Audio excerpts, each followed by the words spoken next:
Evening everybody, it is Saturday the 19th of June and I'm going to do two tonight, but I need to do this one and then upload it very quickly, so it's going to be not a rush job because I don't do rush jobs because I'm professional like that. Yeah, I'm going to have to sort of rip through these two so that I can get the first one uploaded. And the first one was inspired by Dan Potts of the British Bourbon Society Facebook group that I'm on. It is Father's Day tomorrow, and also in America. Now, if any Americans are watching, if you could answer me this question, because having just been out in America, we noticed that Father's Day in the US is the same as in the UK. But Mother's Day is different in America. It's a different date to what it is in the UK, and yet Father's Day is exactly the same.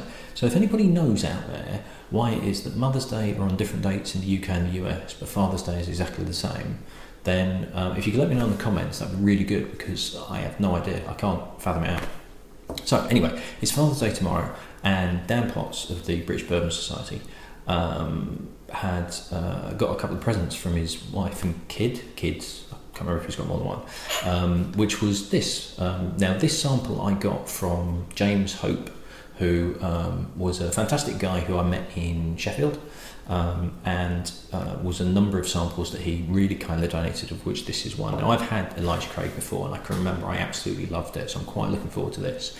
But Dan was bought a bottle of Elijah Craig. I think he'd actually said on one of his posts that he'd had it at a meal or in a restaurant or something like that, and on the way home they actually picked him up a bottle of this. So score, mate, nice one. Now, if you're watching from America, you might be starting to feel a little bit jealous of the fact that Dan's just been bought a bottle of the Elijah Craig 12-year-old. This is the Elijah Craig 12-year-old that I've got the sample, because basically last year they started to go from a 12-year-old to a non-age statement. They were a little bit sneaky about it. They've sort of stirred a few ires in sort of bloggers and magazines and things like that. Elijah Craig is owned by Heaven Hill, which is, and I think I've mentioned Heaven Hill a couple of drams ago, in terms of it, they hold the second largest amount of stock bourbon in the world. They are a big company, but they are the remaining family-owned, like privately family-owned company.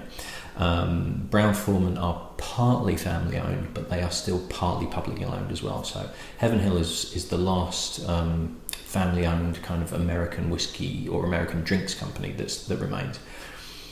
So Elijah Craig was a 12-year-old and has been for absolutely donkey's years, and I'll go into who Elijah Craig was in a second. But last year they then changed the label, so it looked like this, which was the Elijah Craig 12-year-old.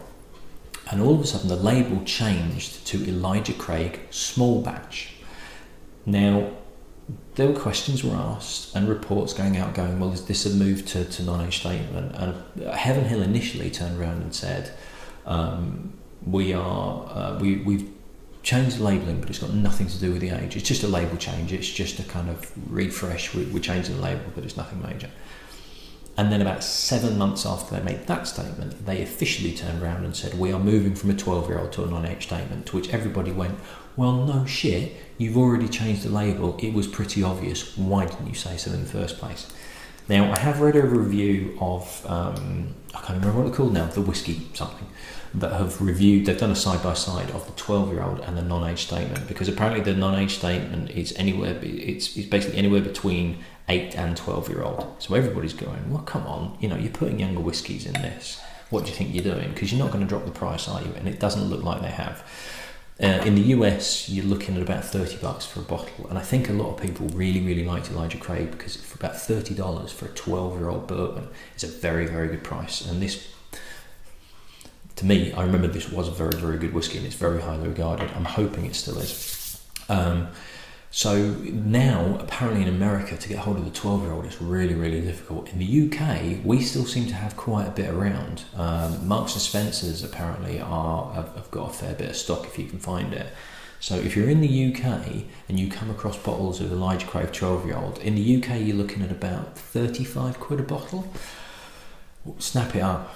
snap it up and then take it to America and sell it. Keep a bottle for yourself and then sell the rest of them, because there's going to be some people out there that are probably willing to pay. It's called flipping. A lot of people don't like it, but to be honest, if you can make a bit of a profit, then I can't really argue with it. If you're going to be stopping people from buying it and being, you know, taking the piss and going, well, you can have it for $100. But if you turn around and say, I tell you what, you know, I paid 35 quid for it, give us $50, that's about 35 quid anyway, something like that. But yeah, there is apparently still a fair bit lying around in the UK, so that's why I've got the Elijah Craig 12. Dan, this is for you. Happy Father's Day to you, mate. It's actually Father's Day tomorrow, and I'm going to do another 2 tomorrow, which are going to be pretty special. The one I'm going to upload tomorrow isn't going to be quite as special, but this one's for Dan, just so that he's got something to watch while he's drinking it. He's probably already necked half the bottle by now anyway. Oh, Elijah Craig. So Elijah Craig, Reverend Elijah Craig, was born in now it's either, what did I write this down? Either 1738 or 1743. It's one or the other. It's kind of a bit of a mixture as to kind of cross reports as to when it was that he was exactly born. And I completely forgot to write down when it was that he died, because it was May of come on. No, not that page. It was May of 18 something. 18. Come on, just bear with me for a second. Now, he was a reverend that was born in Virginia, and he 1808, May 18th, 1808. So he wasn't that old when he died, actually, looking at it. So he was born in Virginia, but part of Virginia actually became Kentucky. And in 1789, he opened a distillery. Now, he had a warehouse where he used to store his barrels to mature his spirits, because he wasn't just making whiskey, it was like kind of moonshine, that sort of thing. And apparently there was quite a bad fire, and he lost a lot of his stock, but his barrels were basically like burnt and charred and everything like that, but some were still usable. So he was like, well, I'll try these charred barrels, I'll see if I can get something out of them. So he is credited rather dubiously by Heaven Hill, and it's actually used in their official marketing, that he is credited as not inventing but discovering maturing whiskey in charred oak barrels, which is where it gets its colour, which is where it gets its flavour. So he's not invented bourbon, but he's invented the method of maturing bourbon whiskey in charred oak casks. Now, whether that's true or not, we have no idea, but they use it as marketing. It's probably a story that's got filtered from somewhere else. He might be the person, he might not be, but essentially this is where Heaven Hill have named Elijah Craig from, and that's who Elijah Craig was. So this is the 12-year-old. They also do an 18, a 20, a 21 and a 23-year-old, which are very, very expensive and not a lot of it about, because even by the 18-year-old, through the Angel's share, as in evaporation through casks, through the Angel's share they have lost about 2/3 of the barrel, or the equivalent stock, by that time. So there is less and less in the barrel for them to use. So to get to 18 is pretty good in bourbon because of the hot and humid climate that they've got. 23-year-old is probably mind-blowingly good, I would guess, but very, very interesting indeed, and I don't think you're going to get much past that. So 47% this, which is, you know, on the higher side for what I suppose you'd call a standard bottling. There's quite a nice heat on the nose, but there's also, I get kind of like dark chocolate mint, like after 8 mints, and a little bit of grapiness. And you know, you get those like red chewy, they're not licorice, but they're like red straws. So it's like kid sweets, and they're normally like hard red jelly sweets, but it's like a long straw that you can kind of like bendy stuff. There's a name for them, I can't remember what they're called now. Oh, that's really going to annoy me. But it's kind of like that. It's like that sort of red fruit sweets, like candied red berries. It's a really nice nose. It's kind of juicy as well. Oh, it's good stuff.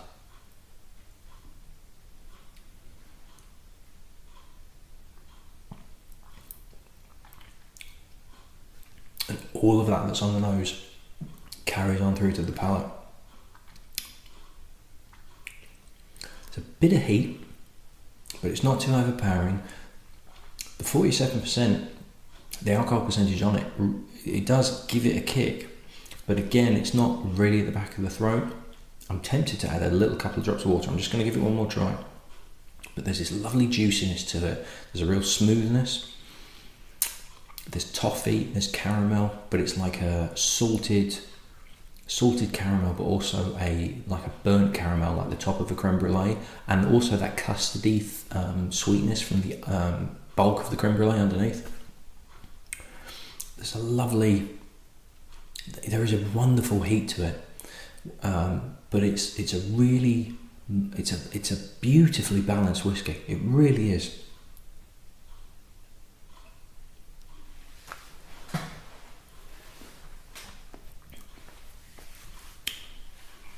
There's loads of flavour going on in that.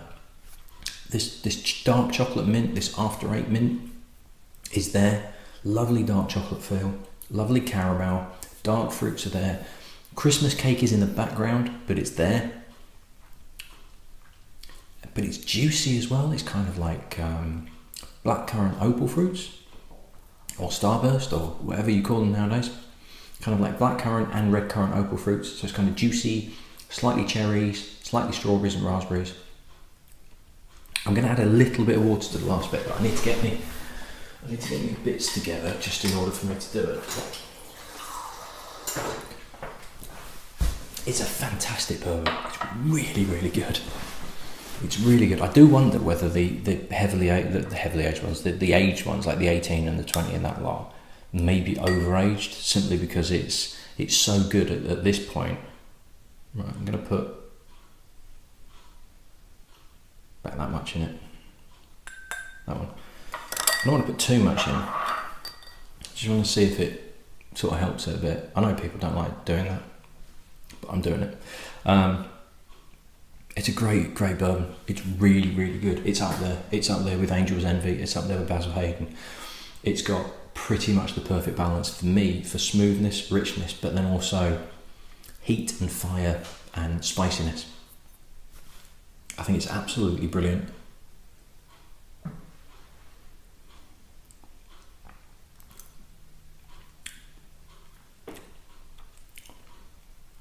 That's actually opened it up a little bit more. And there's a sugariness to it now as well. Like a real muscovado sugar. So that creme brulee that was the kind of like standard white sugar that was caramelised on the top. This is a creme brulee where they've used muscovado sugar and then caramelised it. And it brings it out even more. And it's still got that dark chocolate, mint fondant type feel to it. It's a brilliant whiskey. It's really, really good. 35 quid is an absolute bloody bargain for that. It really is. I'd love to know what the no age statement's like. And if it isn't as good, it's a real shame. And they've done themselves some damage, I think, because that 12-year-old is fantastic. And if they've gone back to a kind of 8 to 12, call it an average of 10-year-old, and it's not got that depth and that complexity, because that is a complex bourbon. There is a lot of different flavours in there. Then they've shot themselves in the foot. It's good for them because they can reduce their costs, and the majority of people that are drinking it probably won't know and probably won't realise.